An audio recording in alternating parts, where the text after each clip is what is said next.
ማንቸስተር ዩናይትድ አሰልጣኝ ሩበን አሞሪምን አሰናበተ። ማንቸስተር ዩናይትድ ፖርቹጋላዊውን አሰልጣኝ ሩበን አሞሪምን ዛሬ አሰናብቷል። አሰልጣኙ ከማንቸስተር ዩናይትድ አመራሮች ጋር አለመግባባት ውስጥ እንደነበር ሲገለጽ ነበር።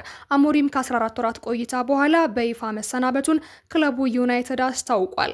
ትላንት ከሊድስ ጋር 1-1 በሆናቸው ውጤት ከተለያየ በኋላ ፖርቹጋላዊ አሰልጣኝ ኮንትራቱ በ18 ወራት ውስጥ ሲያልቅ ለመልቀቅ ዝግጁ መሆኑንም ተናግሮ ነበር። ነገር ግን ከ24 ሰዓታት ባነሰ ጊዜ ውስጥ ዩናይትድ አሞሪምን ከ14 ወራት በኋላ የማንቸስተር ዩናይትድ ዋና አሰልጣኝነት ሚናቸው እንደለቀቁ አስታውቋል። ማንቸስተር ዩናይትድ በፕሪሚየር ሊጉ 6ኛ ደረጃ ላይ የሚገኝ በመሆኑ የክለቡ አመራር ለውጥ ለማድረግ ትክክለኛው ጊዜ እንደሆነ በማሰብ ውሳኔውን ወስኗል ሲል ክለቡ ተናግሯል። ዩናይትድ ሩበን አሞሪምን ለክለቡ ላበረከተው አስተዋጽኦ ማመስገን ይፈልጋል፣ ለወደፊቱ መልካም እድል ይመኛል ብሏል።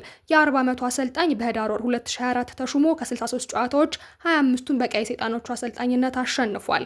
የአሞሪም የ14 ወራት የስልጣን ዘመን ቆይታ ዴቪድ ሞይስ በ2014 ከስልጣን ከለቀቁ 8 ወራት በኋላ ከዩናይትድ ቋሚ አሰልጣኝነት ከተባረሩ ወዲያ አጭሩ የስልጣን ዘመን ነው። ማንቸስተር ዩናይትድ ከአሰልጣኙ ስንብት በኋላ ዳረን ፍሌቸርን በጊዜ አሰልጣኝነት እንደሚሾም ተነግሯል። የአሞሪም ስንብት ዛሬ ጠዋት በክለቡ አመራሮች የተወሰነ ሲሆን በውሳኔው ኦማር ቤራዳና ጄሰን ዊልኮክስ ይገኙበታል። ክለቡ በጊዜያዊነት የ18 ዓመት በታች አሰልጣኙን ዳረን ፍሌቸር እንደሚሾም ሲገልጽ የቋሚ አሰልጣኝ ቅጥሩም እስከ ክረምት ድረስ ሊዘገይ እንደሚችል ተነግሯል። በቀጣይ ቀያይ ሰይጣናቱ በሊጉ በርንሌን የሚገጥሙ ይሆናል።